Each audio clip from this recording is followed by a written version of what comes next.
On today's episode of Locked In with Ian Bick, I interviewed Johnny Mitchell, who has amassed hundreds of thousands of followers across the social media platforms known as The Connect after he ran a marijuana business, making millions of dollars in profit as a young adult. Make sure you guys like, comment, subscribe, and share. And if you're listening to us on our audio streaming platforms, leave us a review. As always, thanks for tuning in and enjoy Locked In with Ian Bick.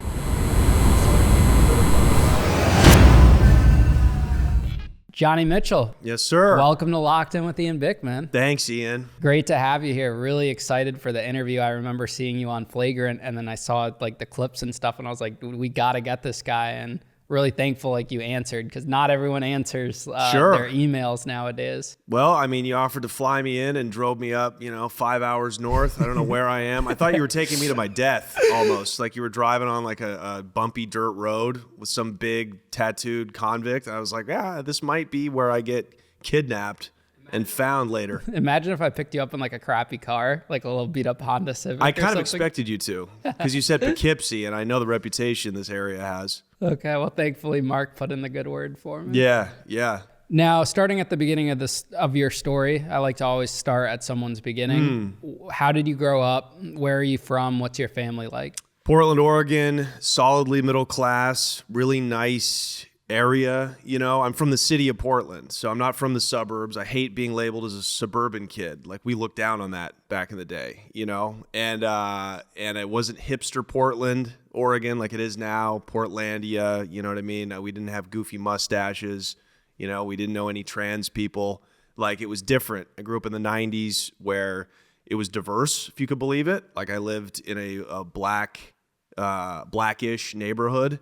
At the time. It's all been gentrified now, right? If you go to Portland, you won't see any of what it looked like when I grew up. But it was just a really good place to grow up. Like it wasn't spoiled, but it was just affluent and it was real. And yeah, that's how I grew up. My father was a lawyer. My mom worked in the hospital. So there was never any kind of deprivation, poverty, nothing like that. What's middle school and high school like for you? I went to an elementary school, Catholic, raised Catholic, but I kept getting into trouble, kept fucking up at a young age, you know what I mean? And there's various reasons we could go into it, but middle school, that was public school. That was really getting like where I first got turned out by like hip hop culture, and I would say black culture, it was very like, that's when we really started to get mixed in with like poor kids and kids that would get bussed in from like the ghettos, you know what I mean? And I was fascinated by it. Most kids would get scared of it. I was like, I ran towards it, High school is when I started to get into like smoking weed, right? This is like 2001 now, right? How old are you? Like 16? Yeah, exactly. And it was just kind of a natural progression from like listening to hip hop and, being around these kids, my friends whose fathers were drug dealers, maybe, right? One's a pimp, this one sells crack, but it was weed was the main racket back then. Weed in Oregon back in the early 2000s, it was a gold rush. I would liken it to the way that crack was to Harlem in the 80s. That's the way that weed was to white people in the Pacific Northwest in that era. So my best friend and I, to this day, he's my best friend and my drug dealing partner. We went and got our first ounce, and that was the genesis of what happened and what was to come. What about like any trauma during high school? Did you experience anything like that led you to do certain things like this? No, not at all. I mean, I guess I was, we could get into like the psychology of it. I guess I was rebelling certainly against, you might call it like middle class doldrums, right? Like I didn't, I saw my parents go off to work every day and doing something they didn't really like to do. And, I just never wanted to work. I never wanted a real job. And so as soon as we found out that you could actually like pay your rent, like make a living selling marijuana, we thought you had to be like Scarface. You know what I mean? When I found out you could just be like a dude that was just plugged in as a good business person and actually make a living selling weed, that's like all I wanted to do. And how illegal is it at the time? Like if you get caught like with like just like a little piece of it, are you going to jail or? No, not even as an adult. I think back already, like weed is like medically legal at this point in Oregon. So, if you get caught smoking a joint, like you'd probably, get written up, get a citation or something like that, a summons, right? But it was still illegal to sell. It was still, you know what I mean? You'd be, if you were caught growing it or selling it, you'd be, charged with a felony. When you guys first started selling, was the motivation money or was it just like to do what? It was an identity, first and foremost. Like at the very beginning, it was like we wanted to be the weed guys, the stoner guys, the guys who were cool, the guys that had, I guess, money, but we wanted to be those guys. Like you'd come see Johnny if you needed some bud, if you wanted to buy some weed, right? So I think every person they narrate their own life in their head, and you create an identity, and it manifests itself if you keep thinking about it long enough, right? But I think deep down, I wanted to be like a kingpin. I definitely wanted to be a kingpin. I just didn't think it was possible. I couldn't, tell anybody this dream, right? Because they'd be like, what's the matter with you? Your fucking father's a lawyer. You're not a gangster. And of course, I'm not a gangster, but I was like, no, but I want to be a millionaire. I'm a drug dealer. I'm a businessman. I'm not a gangster. Gangsters don't make any money. There's no money in gangsterism. It's money in this drug shit. So I think deep down, yes, I absolutely, money was the motivation because money means freedom. So you never worked like a regular job? No. I would have like high school jobs, summer jobs and shit, but I would always have weed on me. I'd be delivering pizzas, and on my pizza delivery route, my phone would be buzzing. I'd be selling weed on the fucking route. What is it, the flip phone, or you had a beeper? Yeah, it was the flip, exactly. The first phone wasn't even a flip phone, young Ian. The first phone was like a little Sprint phone that was just like your basic, I don't even know how to describe it. It was like a rectangle Sprint phone with the pad on and you'd pull the fucking you'd pull the antenna out and you could play Snake on it. Yeah. And that was the phone. So do you end up going to college at all? Yeah, I went to 4 years, graduated from the University of Oregon. And what's the degree? Had a B average, The degree was like politics with a focus on like business, and I took language. Why the fuck did you waste your time doing that?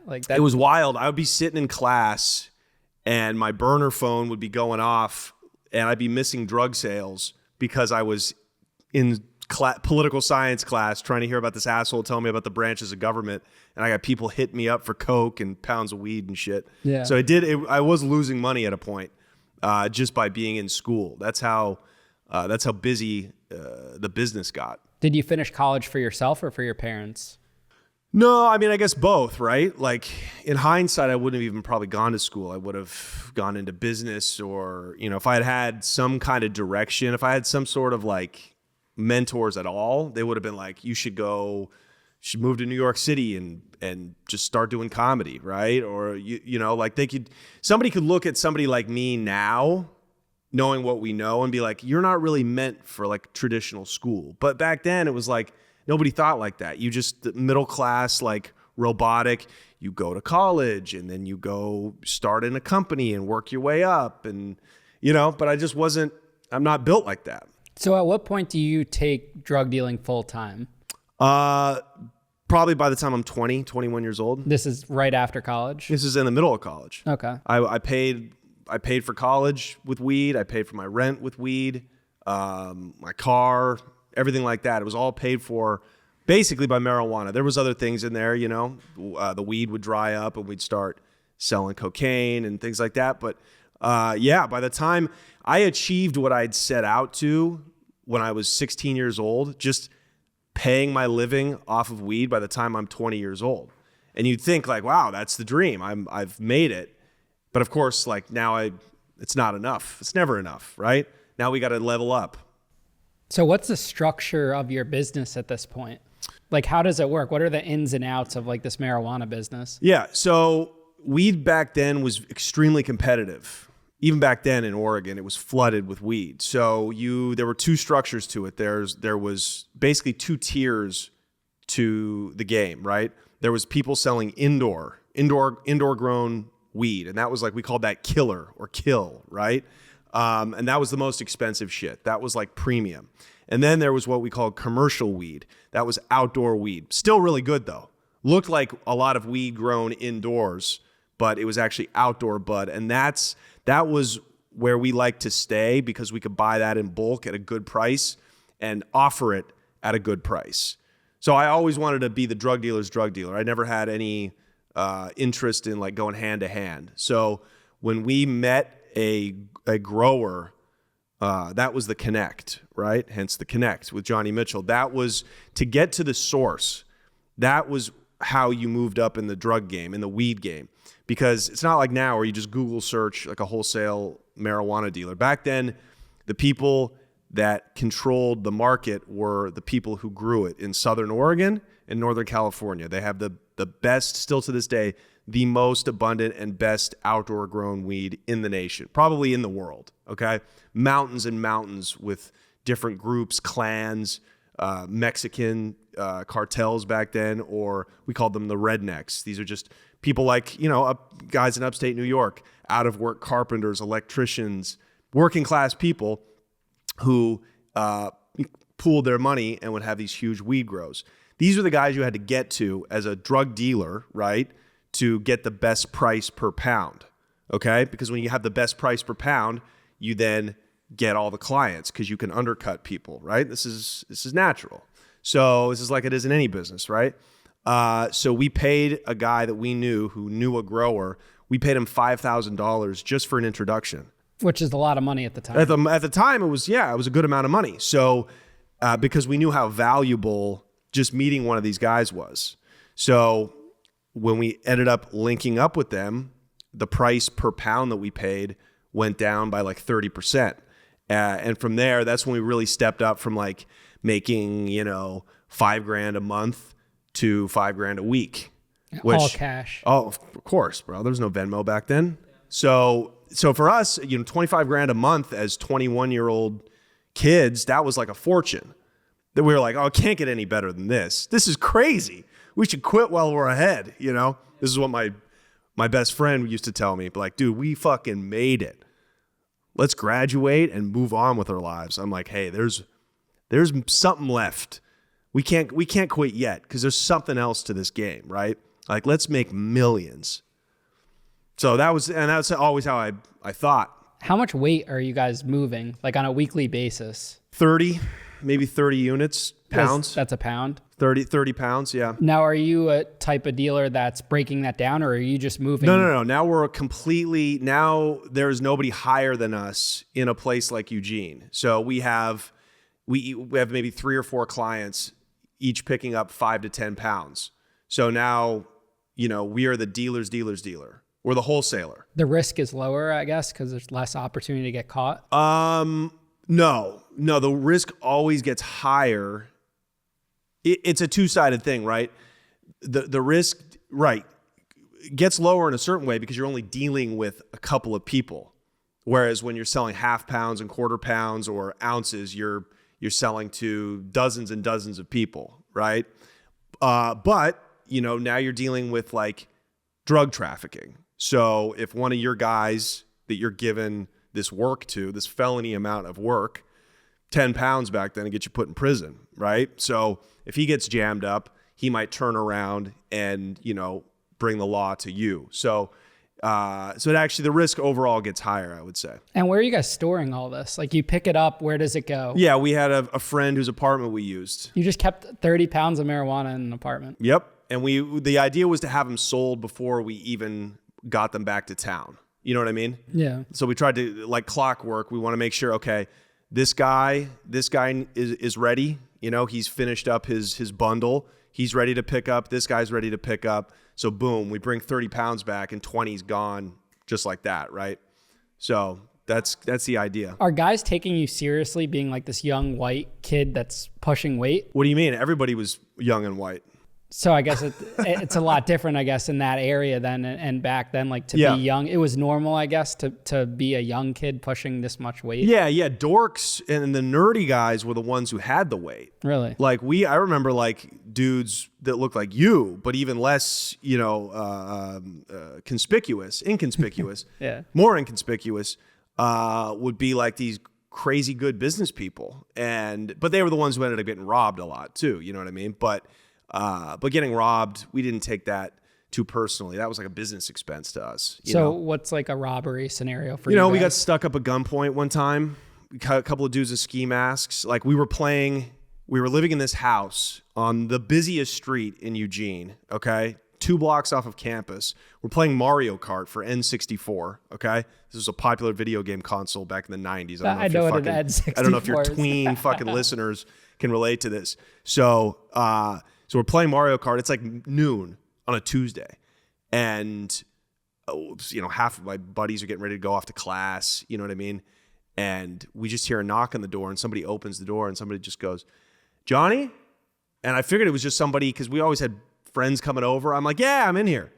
And we go back to playing our video game. Then we look up and it's fucking 2 dudes in ski masks. One's got a shotgun. The other one has, a little 22. And we're getting held up like it's a fucking train robbery. And you know just give them the money and the weed? Yeah, but we didn't have any of the work at the house. So we had like a couple ounces of weed that we were just personal bud for us to smoke, and maybe like $500. You know what I mean? Because, you never keep the work where you live, So, but I mean, it was still pretty wild. We were like, and one of them was shaking, we were like, hey, relax, take your finger off the trigger. You know what I mean? Like it was, but that's how crazy the worlds were. Like you have this criminal world rubbed up next to this like upper middle class affluent college world. You know what I mean? Like it was such a bizarre era. You know what I mean? Like, so you had this criminality going on with college kids who would then go off to like I think I went to Spanish class after that happened, shaking because I had just been held up. Right. So it was, we were living parallel lives. Were you thinking about the consequences at all? Like if I keep doing this, like I could potentially go to prison? We never thought about prison back in the day. We never worried about the cops unless we were bringing the work wholesale, back, taking I-5 back north from, meeting one of the growers. We were worried about, if we get pulled over, maybe they'll have a dog. And that's the only way we thought we could get pinched, is if it was an accident. And that's just white privilege. I mean, I hate talking like that because that's like what everybody likes to talk about now. But that really is like, we did not think the cops could possibly be looking into guys like us. Were there ever any like close scenarios where you almost got caught? I mean, we got pulled over a few times, because you'd take these long drives. Like sometimes I'd go to meet these cartel guys down in Crescent City, California. And from there back to Eugene, it's like 8 hours both ways, right? So I remember coming back hungover one time, and I said, fuck it. And I got like 20 pounds in the trunk, and I shouldn't be speeding, right? I should be driving like a grandmother, but I can't help it. I want to get the fuck home. And so I was just, going fucking not 90 in a 60 zone. I got pulled over, but nothing came of it, right? Just got a speeding ticket. That was that. So, I mean, no, back then that was the only kind of close call that we had. We were really just worried about getting juxed, getting robbed. So you're very lucky. Like this business was kind of kept moving forward through luck too. Like that you never got caught or anything. For sure. It was luck, and it was timing, which is luck, right? The whole thing is luck. And then just, putting my mind to it. Like, yeah, this is like, I want to keep moving this forward. That business that you used to operate, could you do that same thing now? Have you thought about that? Mm-mm. Or that's not. You couldn't do it now. You couldn't really do it now, especially not and make the kind of money that we made, because it's just too easy to get to a grower. So we were essentially middlemen. That's how we made our big money, was simply by having the buyers, right, the distributors on one end, and being connected to the growers on this end, and just charging a markup on every pound. Now those same wholesalers can just go to a grower themselves. They don't need guys like me, But back then, especially on the East Coast, where the price of these pounds was almost double what they were paying for them on the West Coast, guys like me would get rich just by finding a group of buyers like I did, these Dominican guys in Washington Heights, a couple of these Italian kids from the Philadelphia area. When I found them and was able to charge them not $2,700 for a pound, but $37,000 or $4,000 a pound, and I'm paying $2,000 a pound, times 30, 50 a week. Now you got $1 million, multi-million dollar a year business, just getting the pounds from one guy and giving them to another guy. Now, the money you're making, how are you spending it? Like, are you living large? Where are you living? No. We were super like, in college, we weren't getting rich money. This came after. But by the time I was making I was making that like $80,000 a month.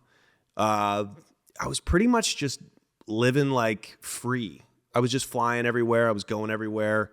I would give each of my buddies $5-10 grand in cash and be like, let's go to Vegas and just spend it. Just fucking go put it on black, right? Let's not blow all of it though, because then they would give me my chips and then I would go cash them out and get a receipt and file that like that was legitimate income. To launder the money. Exactly. Yeah. So I would do shit like that. But I mostly just stashed the money and I got ready to get out of the game. Like I was planning on, going legit, going straight. But you kept going and going and going. Of course. I got too greedy. That's how it happens to everyone. Sure. Where's your family during all this? Like, do your parents, do they think you're working a regular job or do they know that you're pushing weight? They always knew that I was involved. They just didn't know to the extent that I would do it. But, I would come home for the summer in college and I would still get like a summer job just to make them happy, right? And just to show that I had a source of income. But like, my mom would be cleaning my room and she would find like backpacks with like 50 grand in it. Which is not normal for a mother. No, and she'd be like, sweetie, you're not going to be allowed to continue living here because clearly you are still involved in a legal business. So I would get like kicked out of my mother's house during the summertime and I would just go get an apartment, like a 21-year-old kid, with a waterfront apartment in Portland. Like it was not normal. Credit checks or anything like that? No, because especially back then, like landlords were desperate. This is like the recession time. So, if you own a building and I come to you and I say, look, I don't really have any credit, but how about 6 months rent right now? And you're probably going to take it, and say, you know what? You seem like a good guy, Mitchell. I won't do a credit check. So money really unlocks a lot of things. Now, are you dating at all during this time too? As a college kid? Yeah. I wouldn't call it dating, Ian. But, there were some women around. Okay. Yeah. Any that stuck with you like through the whole time? Like, no, I mean, I was dating this one, I've talked about it on the Connect, but I was, had this love affair with like this Colombian woman down in Colombia, South America. And she was dating a guy. Her fiance actually was like a big time money launderer for a cartel. So the wrong dude's chick, you know what I mean, to be fucking with. But I did anyways. I was, a cowboy back then. But no, I didn't want to let anybody in, especially in the United States. I didn't want to let anybody get too close to me. You know what I'm saying? Because I was just, at that point I was like, yeah, I can't let somebody I love, get roped into my mess. If something goes bad. What's interesting is like you had this whole mindset of building this empire before shows like Power and, Breaking Bad, yeah. Like the shows I grew up watching that would have made me want to be like you in that sense. You had this mindset like automatically. Yeah. Were you watching like shows to get ideas from? Like where did you brainstorm? Well, Scarface was the huge generational movie for the drug dealers, right? Like if people say that movies and music don't influence people into crime, they don't know the reality. They absolutely do. I mean, you talk to any drug dealer from the 80s, black guy, like Scarface was it, right? So that was a little bit of an influence, but I'm like, that's not my time. That's not who I am. But I think rap music was big. It wasn't shows, it was rap. I was listening to guys like Jay-Z. It was listening to a lot of guys like E40, who's huge on the West Coast, and everything is about the street game and about making something out of nothing. That was really cool to me, right? Like these guys were making, it was so fascinating. The drug world is so fascinating to me because it was like people were taking this thing. It was pure capitalism. They were taking this block of coke, right? Like, what is it? Like it's not regulated by anybody. It's made in the jungle. These are like jungle chemists with no education. They got this product, unthinkably difficult, past the biggest, most powerful law enforcement bureaucracies in the world, And now it's on the streets of America, and a guy with no education, I could just take it, and it just gets gobbled up by the streets, and money comes back to me. It's like magic. That's why in the 70s in Colombia, they called these new people that sold this chalky white substance, it's like drinking a cup of coffee, right? Like, what does it even really do? But they would take it and just send it off to this foreign land of the gringos, and billions of dollars would come back. That's magic. That's why they called them mágicos, because they were magicians. So that was a fascinating thing to me. It's pure capitalism. It's immediate demand meeting supply. And so I just liked that. I was titillated by it. I'm like, that's like the American dream, is to be like, go make your money unfettered. You don't have to have a business license or a degree. You just have to be motivated, and you're meeting the customer's demands. And it's instant feedback, right? You're like, this Coke's no good, or this weed is too short. I need a bigger bag for what I'm going to pay you, right? And that's how drug cartels operate now. They absolutely, the Sinaloans, because we've been down to Mexico and we've talked with these people, they absolutely test their fentanyl to see what the market says about that, and it's wrong, and it's fentanyl's probably, you could argue, it's ruining America, but still, it's kind of fascinating that these uneducated peasants treat their product like they're selling Pepsi or something like that. So that's what appealed to me. The mindset you had, though, that wasn't normal for someone your age to have. Like, what are your friends thinking of you at this time? I don't know. I mean, I think they kind of liked it. I think they thought it was a little sketchy, but I think they were maybe deep down a little envious of it, that I would have the gall to go do something like that. Not at the beginning, because everybody sold weed in high school in this era. Like, everybody was like, because everybody was a pothead. Everybody was trying to sell it so they could smoke for free. You know what I mean? Just to get their money back. That was whatever. That was normal. But when they saw me like step it up and keep stepping it up, that's when they were like, oh, he's got some balls, this kid. Who does he think he is? This skinny, goofy fucking kid, always making people laugh, but he's got this hustle in him. So I think I liked that. I liked being the underdog. So I think they admired it in a way. Like when we ended up getting robbed, like, that's what's fucked up, is like my friends who had nothing to do with the game were there when we got stuck up. They were there when my house got raided one time, and my best friends, Tim and Pat, sorry fellas, fucking walked out of the house by narcotics detectives in handcuffs. Like, so they got none of the benefits of drug dealing. They only got the downsides of it. Were you driven by like being different and being liked in that sense? Oh yeah. Like, that's what I mean when I talk about identity. Like, that's what I was trying to build, like this persona. I think me and you relate to that on that level too, because I was trying to build the persona when I was promoting parties and, selling concert tickets and building like that nightclub business, because that was like unique and different for me. And to build that, it was just very much different than what my friends were doing. Yeah, and it's like a cool way to get money. Like, you're not just making money.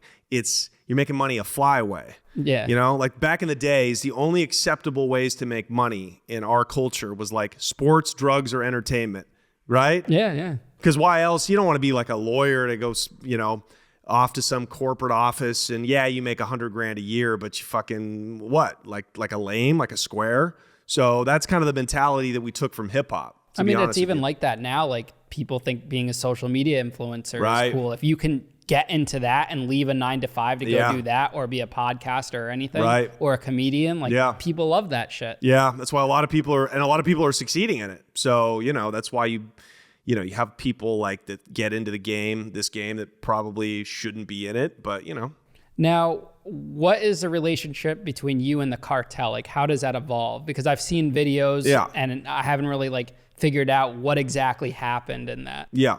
Well, I never worked for a cartel. That's a myth. Nobody works for a cartel in the United States. They work with them. Okay. So these were pot growers from Sinaloa, Mexico. This is Chapo's Sinaloa. This is the Sinaloa we know today, even still probably one of the most powerful drug trafficking groups in Mexico. They were the first ones in the 70s to make the sin semilla, right? Weed without seeds in it. So they revolutionized the marijuana business in the United States by creating this pot that wouldn't just fall apart when you broke it up and have all these seeds and stems in it, right? So that's originally how the cartels got formed. So weed growing is in their blood. These huge mountains, the Sierra Madres or something in the Durango, Chihuahua, Sinaloa area. This is where over generations they've learned how to grow pot. So what started happening when the domestic weed market started to blow up in the United States, maybe in like the 90s, I would say, the cartel sent their guys to the US to set up these huge illegal grow operations in the United States, but they were still Mexican run. Does that make sense? So we had guys, a group of guys that, just through the business I got hooked up with. One of them was like a lieutenant for the Sinaloa cartel, operating out of the redwood forests in Northern California. So these guys, and he had a group of guys, and these are farmers. These are Indians, indios. They probably didn't even know what state they were in. Okay, these are just like campesino, poor peasants, and they march for days up into the thickest forest you can possibly imagine. But they're so good at what they do. They're the only ones that know how to like run irrigation from fucking rivers to make it hit their grow patch with the sunlight hitting it perfectly. I mean, they're genius pot growers. So they and when they cropped in September, early October, they would get thousands and thousands of pounds. So if you got to one of those guys, you could really get huge weight at the lowest price. So they would get me pounds for like $1,800, $2,000 a unit back in the day, back in like 2008. And now I can go turn around and ship that to the East Coast for $3,500. It's a huge markup. So these were the guys that, really changed it for me. But yeah, they were just one of my suppliers, right? So if I had guys like them, rednecks, I called them, several groups of growers who I could play off one another, right? Like his price is too high over here. Let me go see what the Mexicans are doing. Theirs is maybe a little too high, or they don't have what I need. I can go down to this guy, right? So I became almost more powerful than the growers. They came to need me almost as much as I needed them, especially as the price of weed started to go down and there was more and more competition.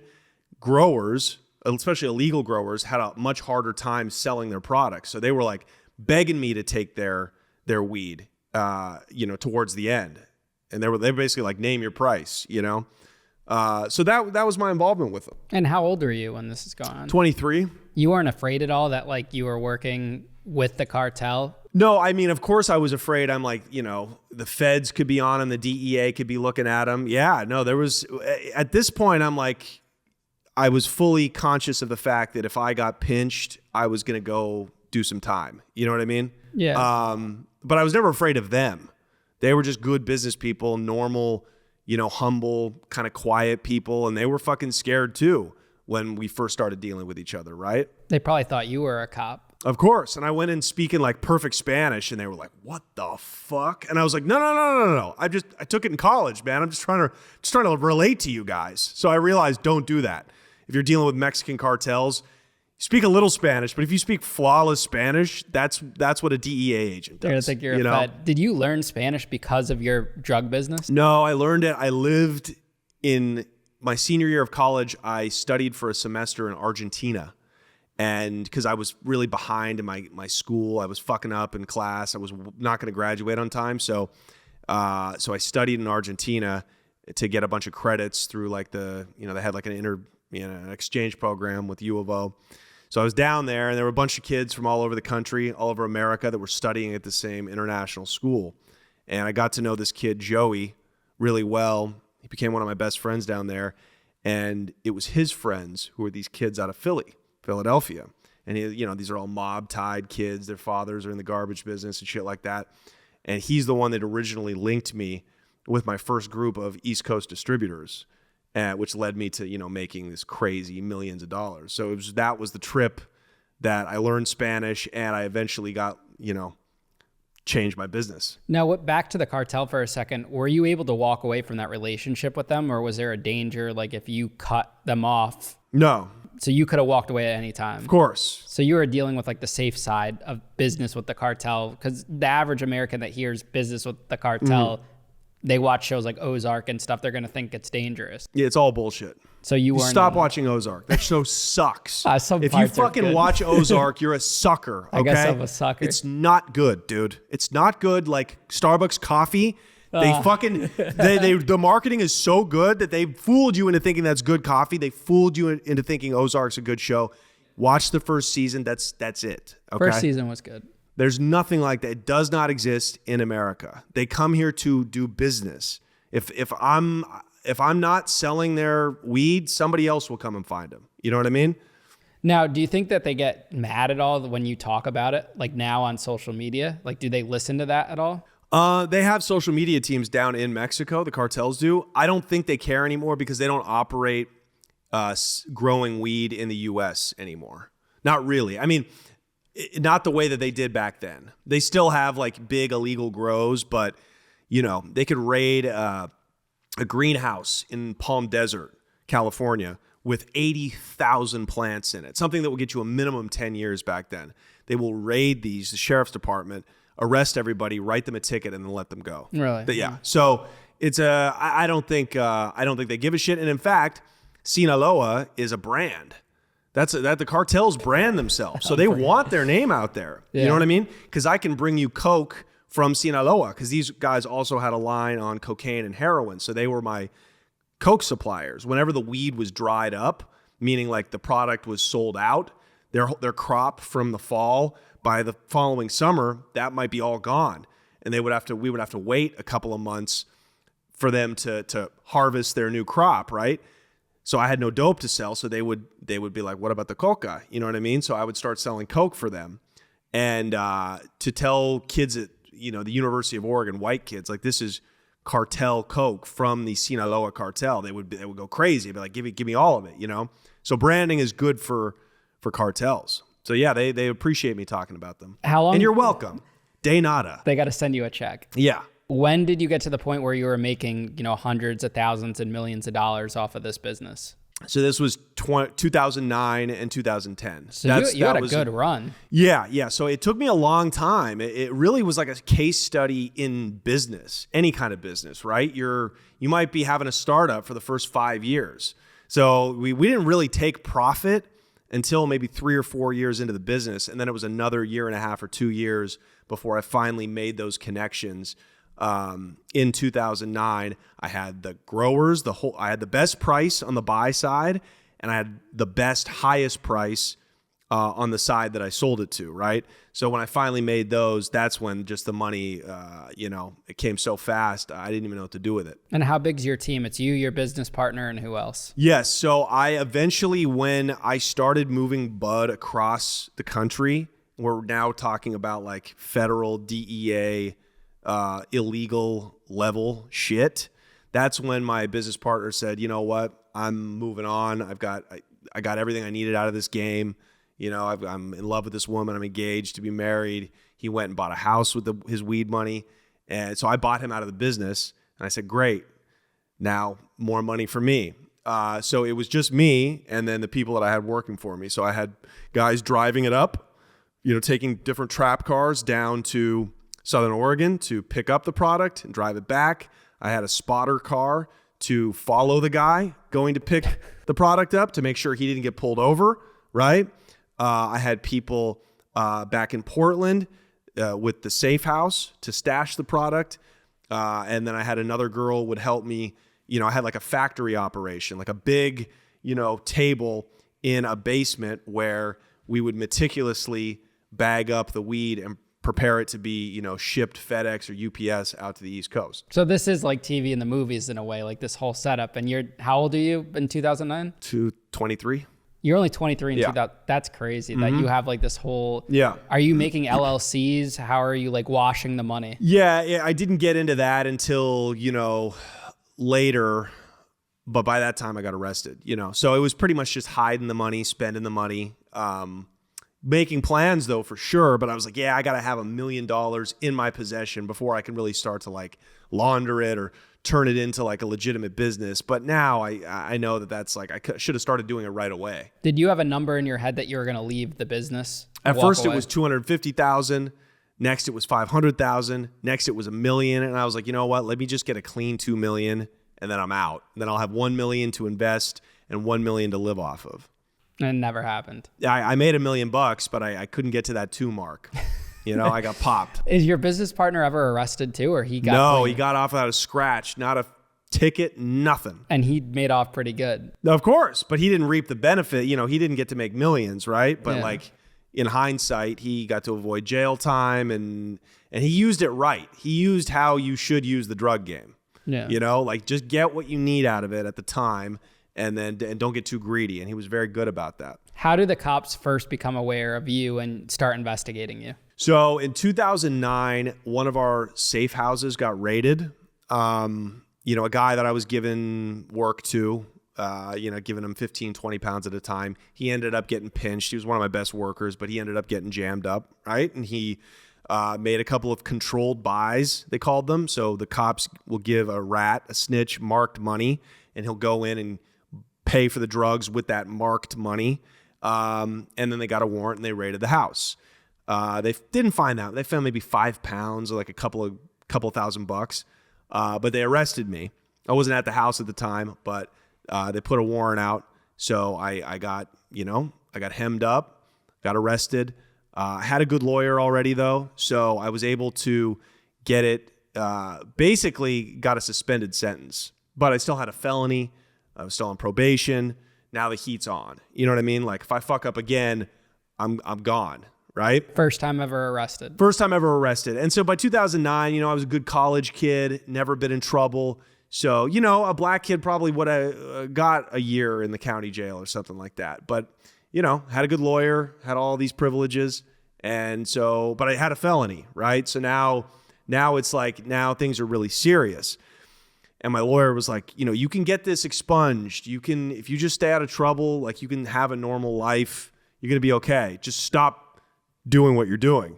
And of course I was like, okay. And I went and did the exact opposite. I just ramped the business up 10x, you know, because I was like, I'm getting too much money. I can't stop.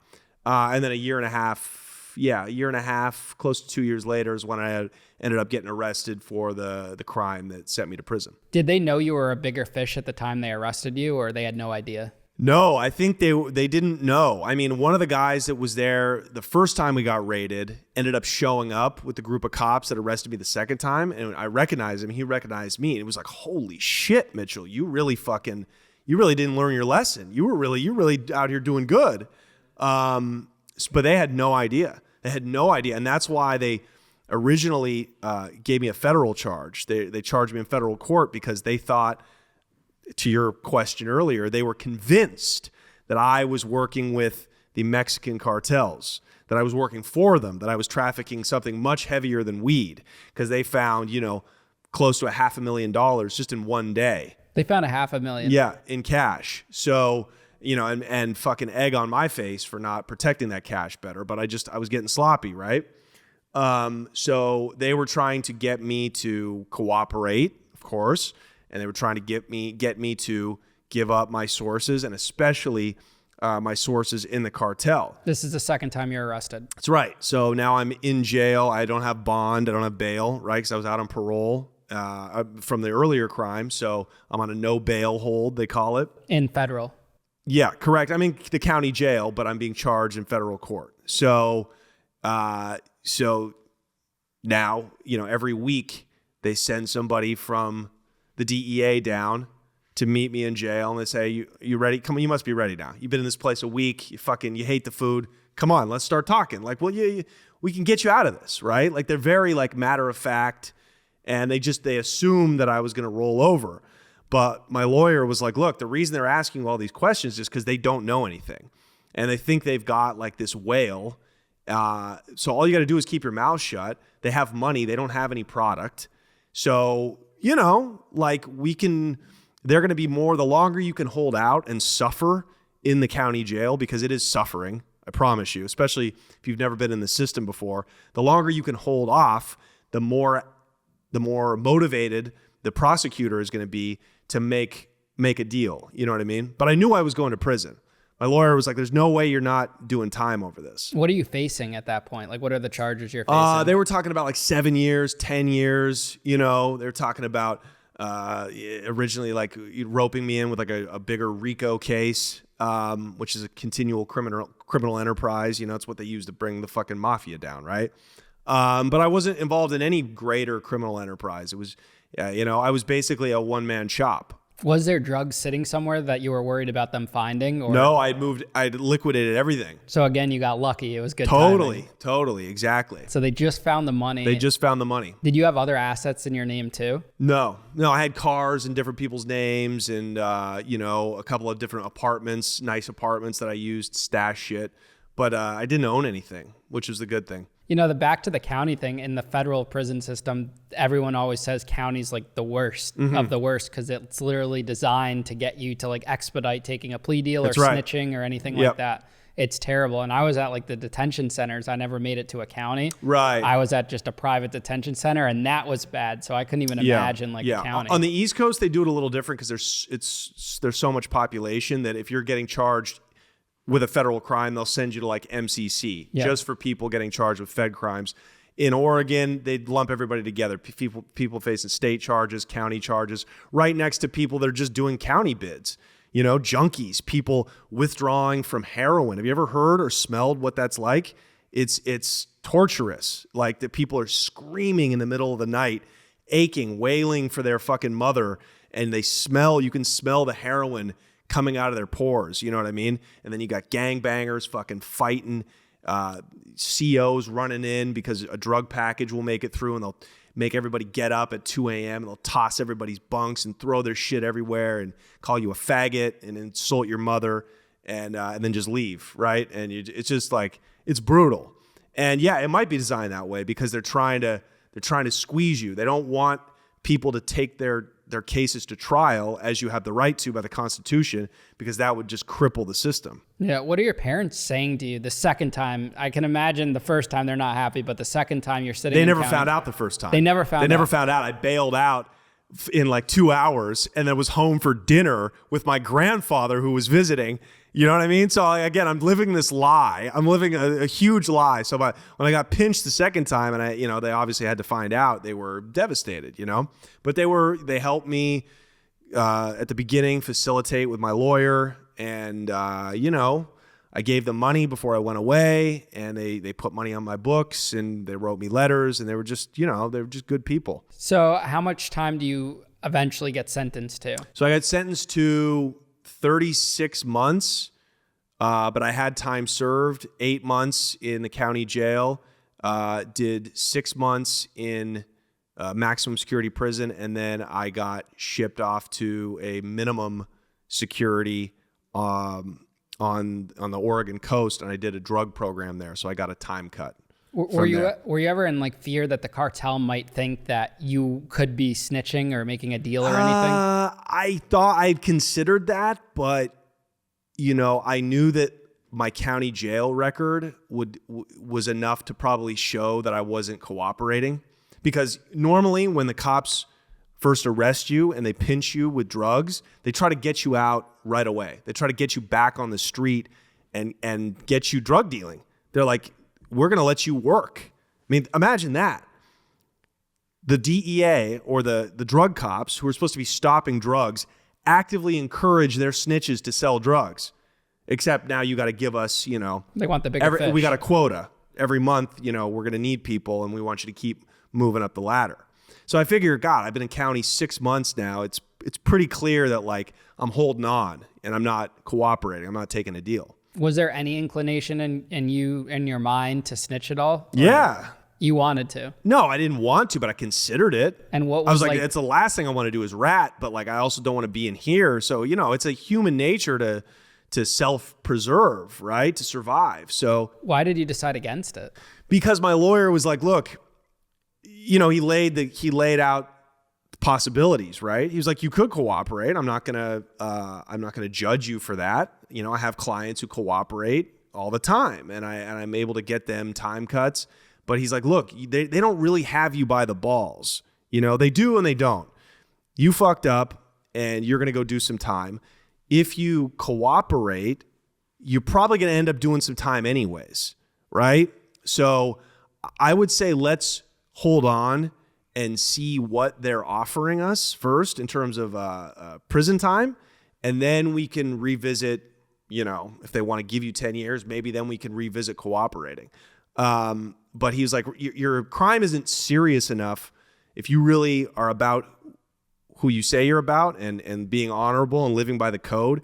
What you got caught with is not quite serious enough for you to consider cooperating. And I knew that. I knew that from the jump. I'm like, they don't have enough. So, maybe if I got caught with 20 kilos of coke, it would have been a much harder decision. But for me, I'm like, I'm going down either way. So let me go down with my honor.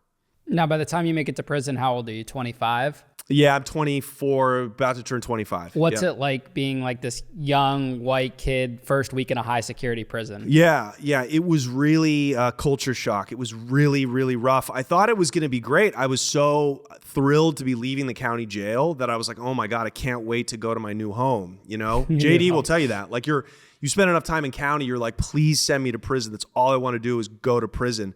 But I found that it was still really uncomfortable. And there was fighting, and my cellie gives me a shank the first day I walk into the cell, and it was a tough transition. It takes a couple of months to get acclimated and to get your program going. You know what I mean? What are the politics like in the prison? Yeah, so in Oregon they're not as serious as like being in a California maximum security prison in terms of like racial segregation, but the rules are still there. Like I had to run with a car, but I refused to like put in work. You know what I mean? And I refused to like not play basketball with the blacks or dominoes, right? Like I didn't put up with any of that. Like, well, you can't be seen rubbing shoulders with somebody outside your race. I'm like, well, you're gonna have to come see me then if you got a problem with it. And plus, I'm celled up with a shot caller who runs the fucking Hell's Angels. And, I'm doing favors and putting in work for him, and he likes me. So he's kind of letting me slide a little bit. So you're going to have a problem with Jimmy if you want to have a problem with me. Yeah. So I got lucky there too. The fact that I had good paperwork, I was respected because I had a pretty high level crime. There's not a lot of big time drug dealers in the state system.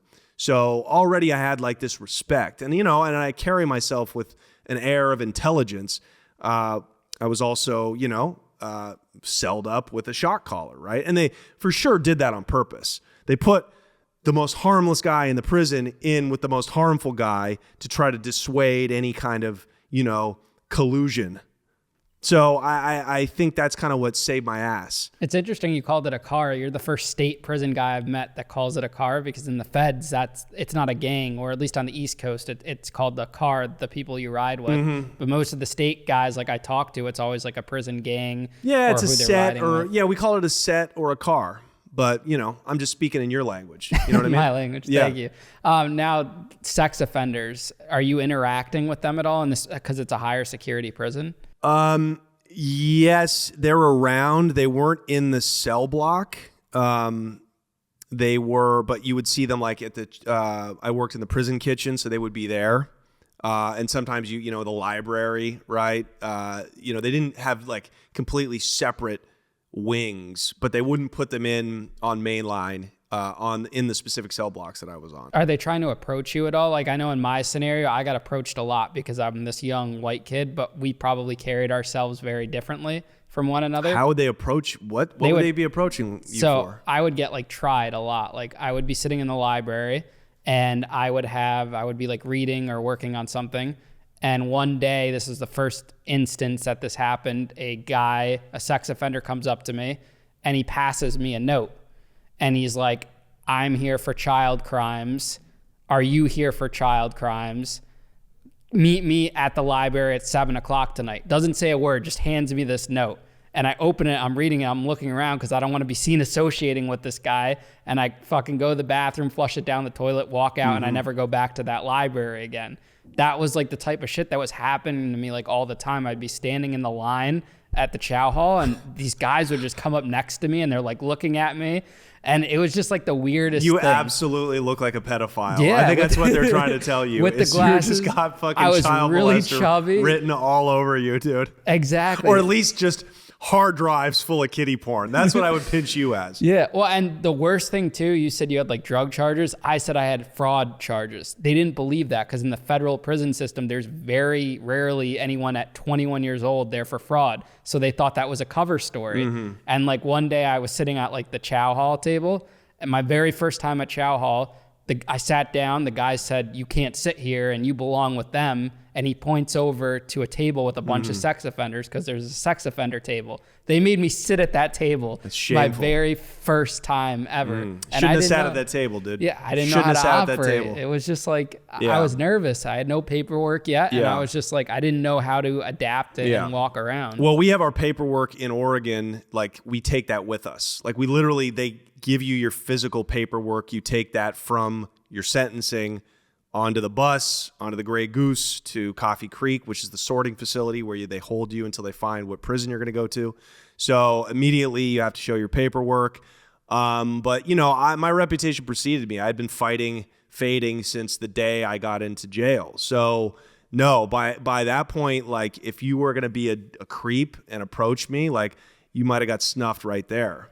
And that's not to sound like a tough guy. I was just so, I was so stressed out and just in war mode the whole time, that, you know what I mean? I was just, I was operating on a really, high level of fucking, survival. Did you get into any prison fights at all? Yeah, of course. I mean, I faded the first moment pretty much that I got into the county jail when I was arrested. I was at the Multnomah County Detention Center, and then shipped me to a long-term county jail, and I had to fight there. And then I got in a fight at the sorting facility after I got sentenced. It's called Coffee Creek Correctional Facility. I got in fights in prison. I got in a fight at a minimum security prison. I farted on this black kid. You know what I farted? mean? I farted in his face. I didn't mean to, you know? So it was just like, there were little beefs, and like, even beefs, not even over like your first time mandatory fade, just to make sure that you're cool and you could stay on the main line. It would be shit, like insults that I would have to, or problems that I didn't even create, but people wanted to test me. I was like, people saw me as like the test dummy, especially new inmates that felt like they had to prove themselves. They would try to look around for somebody that didn't look too dangerous. So I just stood out because I was clearly not a gang member. I was not affiliated with anybody, and I was there for a nonviolent crime. So they would single me out sometimes. So I would just have to go head the problem off right away, right? And instead of letting it get bigger and bigger and bigger, you have to confront your problems right away. And you have to meet violence with violence, or else it's going to become much worse very quickly. Did you have to spend any time in the shoe?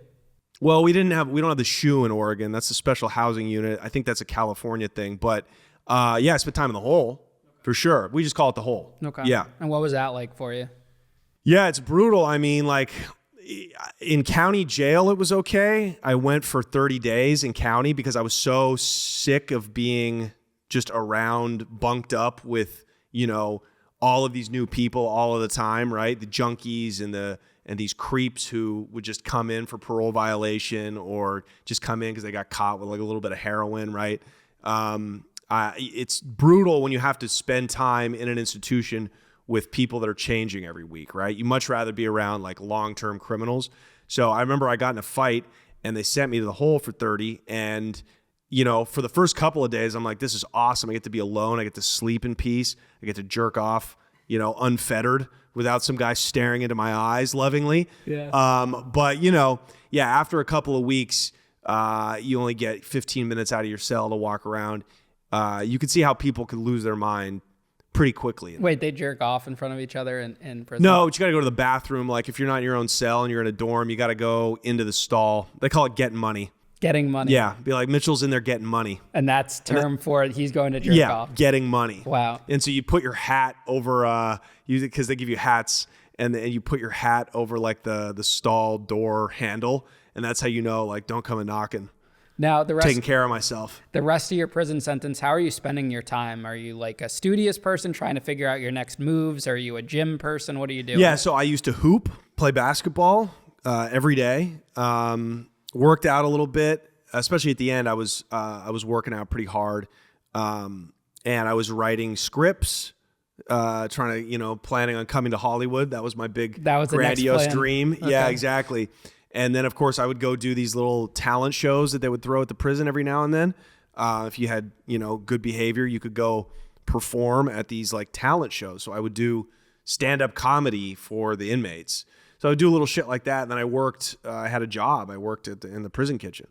You worked in the prison kitchen? Yeah, I worked in the prison kitchen. Wow, I was the baker. That's cool. Oh, you were? Yeah, we had like a fresh pastry unit, and we would make pastries. We even made our own pizza dough. Yeah. Every Thursday we'd have fresh pizza. Yeah. So did you have like a prison hustle, or your parents just supported you the whole time? Well, I had money that I gave them. I had drug money that I gave them to put on my books, so I was kind of set, But like I used to do favors for Jimmy, my the shot caller, my cellie, and because he was running the cell block, so our cell looked like a fucking 7-Eleven. Like we had all the snacks, we had all the protein powder, we had all the fucking tobacco we could want. So that was nice. I didn't really have to have a hustle. If I was in there longer and without resources, I definitely would have had to hustle. So you complete your prison time. How old are you when you get out, and what year? Got out at 26. And this is 2012. I think the thing I'm most curious about you is how do you go from like this drug dealer that went to prison to now this, comedian, author, writer, YouTuber that has hundreds of thousands of subscribers. How do you get to that from there? Yeah. Well, so like I said, I always, from the minute I got in, I was plotting and thinking about what I could do moving forward, right? And in the back of my mind, I was like, I can always go back to the drug game, and every criminal, before they let the dream go, that, they're in there, you got a lot of time to think, and most people are using that time to think about how they can do their crime better, But at a certain point, I was like, I gotta let the old ways go. I have to. I can't come back here because it's just gonna kill my parents. You know what I mean? And it's just not who I want to be long term.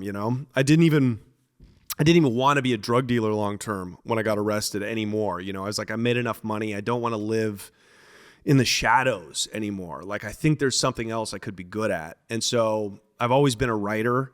And so I started writing these like by candlelight almost in the middle of the night with these little tiny little pens they would give you and pieces of loose leaf. I would just start writing out what I thought were like screenplays, right? Things that I could sell to Hollywood to maybe get them produced into movies. And so when I first got out at the beginning of 2012, my only goal was to get to Hollywood. And 6 months later, I moved there. I just packed my car up and I moved to LA, and I just moved in with some roommates off of Craigslist. And I just got, some shitty job waiting tables, and I started auditioning. I started taking acting classes, and I started fucking trying to like turn these stories that I had written in prison to like palatable, sellable screenplays. But by 2012, already like the game was up in Hollywood. Like the internet was encroaching, legacy media was past its prime. You know what I mean? They weren't really making good movies anymore. Like I could see what was coming.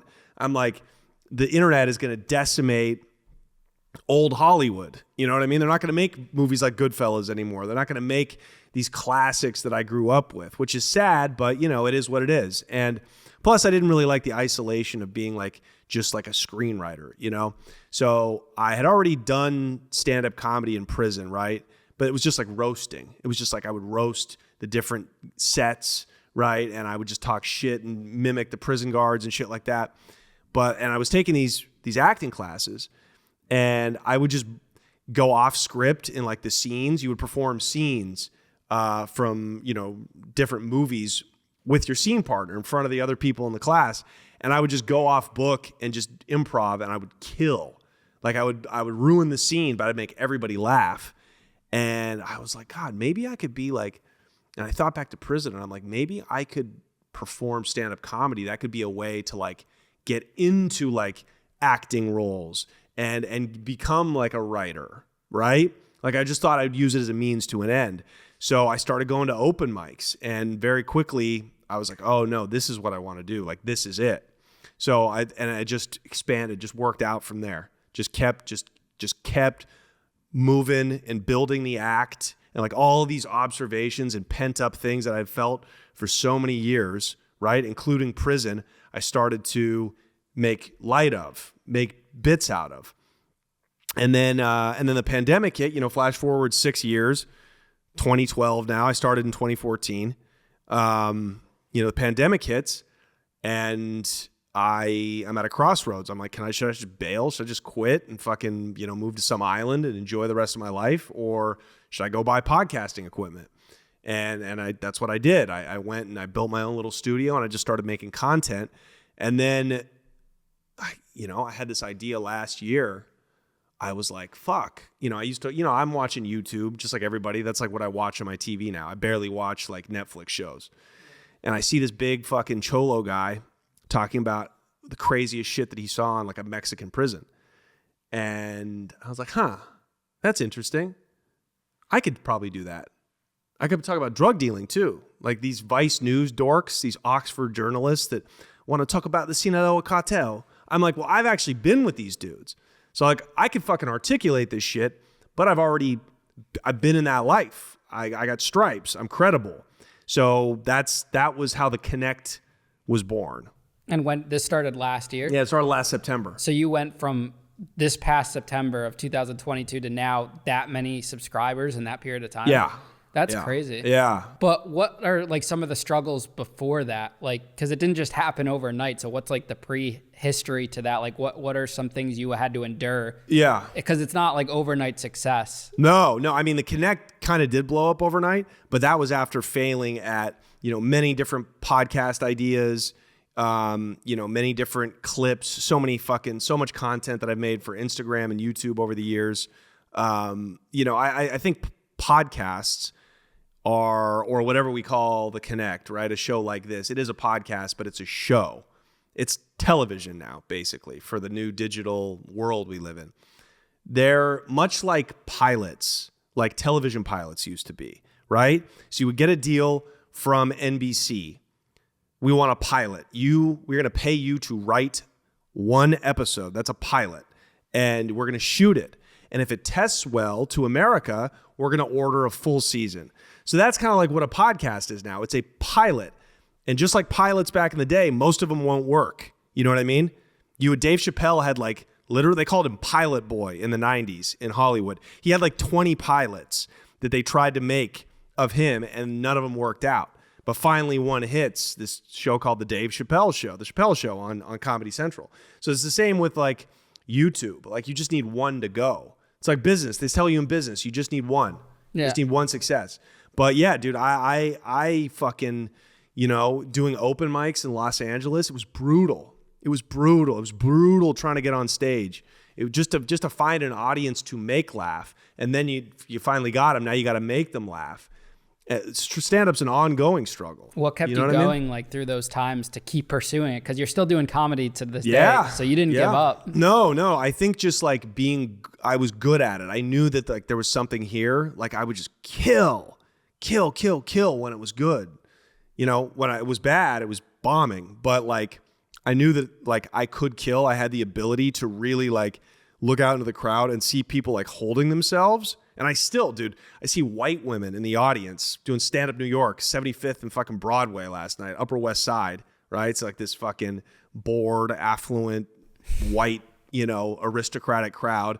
And I see these white women holding their stomachs while I'm doing my shit. I'm like, those are the laughs I want. Those are like, if I can do that just with enough time and enough growth, I can do that consistently. You know what I mean? So, and that's when like the legend status comes. So that's kind of what drives me, I guess, is just like the challenge. Yeah. I mean, I feel that so hard. Like when you have something and you're not there yet, but there's certain like tell signs that are showing you like whether your views are going up week over week or comments or people reaching out. Yeah. I feel like that you ride with that and you keep that going to kind of like propel you. Exactly. Now, if you had never gone to prison, do you think you would never have gotten into comedy? I don't know. People ask me that all the time, and it certainly kind of seems like that, right? I've always kind of wanted to be in show business. You know, I grew up watching MTV and movies and these classic sitcoms and television shows from the 1990s when I was a kid, you know? So I think I definitely wanted to be in show business deep down. Would I have ever gotten into it though? I don't know. And it's certainly if I did, without going to prison, I would be a different comedian. I would be a different person. You know, I don't know what I'd be talking about. Like it'd probably be like some I don't know, some corny shit, or I would just be talking about like my relationships. Like I don't know, I'd be a different person, so my comedy would be different. Now, comedy is like comedy and podcasting is a very flooded market. Did prison give you the ability to stand out in that market? Oh, for sure. So, you know, I finally just leaned into it. Like I didn't talk about it explicitly for a long time. Like I would do little bits about it on stage, but in the Connect, I'm like, this is what I did. Like I'm not trying to be funny. I'm just like saying it as it is. And sometimes it's funny, but I was just like, let me just be without trying to make jokes of it. Right. Like Joe Rogan's the king of that. Like he doesn't try to be funny. It's not a comedy podcast. It can be funny, but he's just like being authentic. And, but prison absolutely gave me the edge to stand out, especially in comedy, you know? Did it take a while for you to be able to talk about it? Like, did you have to go to therapy or anything like that? Yeah, I didn't go to therapy. Probably should have, because it was definitely it was some trauma. It was my mind was fucked up for a long time, you know. And then when I got into comedy, I was like ashamed of it, so I tried to hide it for a while. But like when I started talking about it on stage, like the older comedians would be like, "Dude, you got to talk about that's fascinating. Like you got to talk about that." So it took me a long time to arrive at it. And I think, you know, because when something like that happens, you got to give it enough time. You got to give it a decade.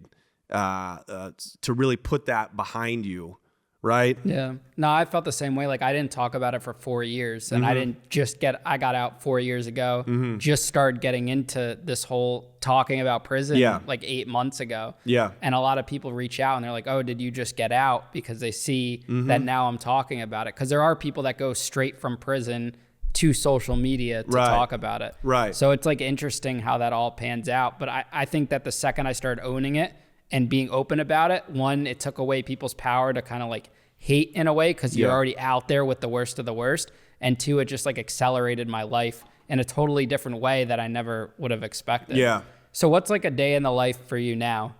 Yeah, I mean, it's running this media thing. You know, it's taken up a lot of my time, but you know, I'm on the road now at least twice a month, gone for 4 or 5 days at a time, whether that's doing stand-up or I'm out here doing stand-up and doing content, right? You know, we're going to Detroit next week to shoot the Connect. We were in Miami. So it's kind of like what is the week in the life is really what it's about. I live week to week, you know? But it's trying to, now that the Connect has become this thing, now it's time to really like move those people that have come over and like comedy as well as what I do with the Connect. Now it's time to convert them into stand-up fans. So I'm getting back out doing more stand-up. First 3 months of running this shit, it was like I could barely had time to do any stand-up because I was just so dialed in, micromanaging every aspect of the show. Yeah. You know what I mean? Have you been able to like form like a personal life, get married or anything like that? Yeah, it's coming along. You know what I mean? I feel life coming together and normalizing now. And I'm not married yet, but I definitely would like to be. I would like that structure. It feels very nice to be with somebody, you know, paying taxes and incorporating my business and all that stuff. So yeah, no, things are good. Do you think you needed to put that stuff on hold though, to focus on what you're building now? Oh, 100%. I mean, I never even thought marriage was a possibility. I was like, because when you're in the struggle of trying to make it in Hollywood, like you're just in it and feels like you're stuck. I'm like, I was slept on a couch for 3 years. I'm like, there's no way I'm going to be able to support a family. I can't give anybody any of my time. Like I felt like I had lost time going to prison. So, you know, for years it was just like about making that up, you know what I mean? And I was just going on overdrive. And, you know, it's only been the last couple of years where I've been able to just take a deep breath, right? Pandemic did that. Just take a deep breath. You know what I mean? Take a step back, start working smarter, not harder. You know what I mean? Yeah. I mean, I feel like whenever I'm spending time with someone that's not related to business, I always feel guilty because I'm like, I'm still in grind mode. Yeah. And I just like, like I'm almost there and I'm getting there, but I need to keep focusing on it. So like even if I'm spending like one night out of 7 days with something in that aspect, then it's just like a guilty conscience, because you hear this notion like all over social media in the world, like you have to grind and just focus on that, and then everything else will come and fall into place. Yeah, they say that. I don't know if that's a new phenomena, because that's not how we're built biologically. You're just supposed to like work and then reproduce and then die.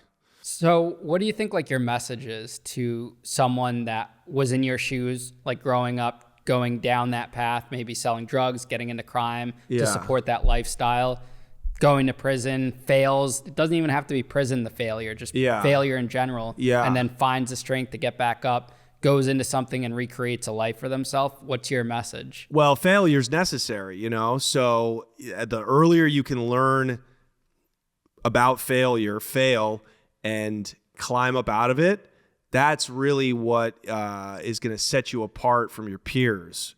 Because having a big failure young is usually okay, but it's got to not cost you your life.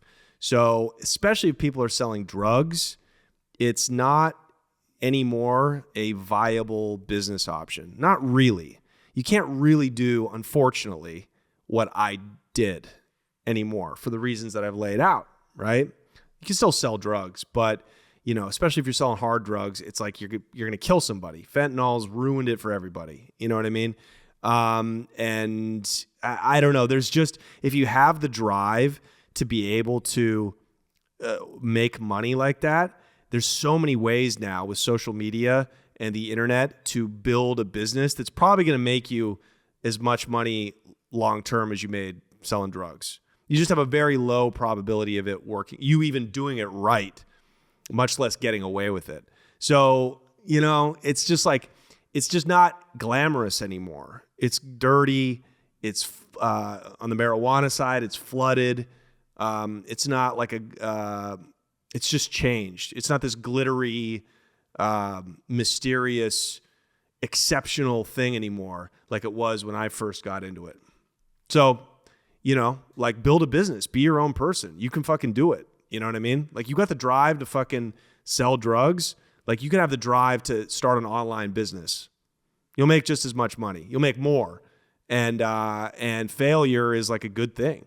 It's a good thing. You just got to fucking, it's necessary. It's how you react to that is what makes you, an adult. Where can people find you at? You can watch the show The Connect with Johnny Mitchell. It's all over YouTube. Please follow me you can follow me on TikTok. I know this is a TikTok themed show, at Mr. Johnny Mitchell, but please follow me on Instagram. That's what I use. I'm a little older. So, go to the Instagram at Mr. Johnny Mitchell. Check me out on the road. I'm all over the road doing headlining dates, JohnnyMitchellComedy.com for tickets. But yeah, the main thing is The Connect with Johnny Mitchell on YouTube, and follow me on Instagram at Mr. Johnny Mitchell. Awesome, man. Johnny, thanks for coming on the show, man. It's been a pleasure. Thanks for having me, buddy. Very cool to see what you got going on. I'm proud of you, man. Thank you, man. I appreciate it. And we'll enjoy this 5-hour car ride back to New York City. That's it, dude. Yeah, we're going to hit some fucking traffic.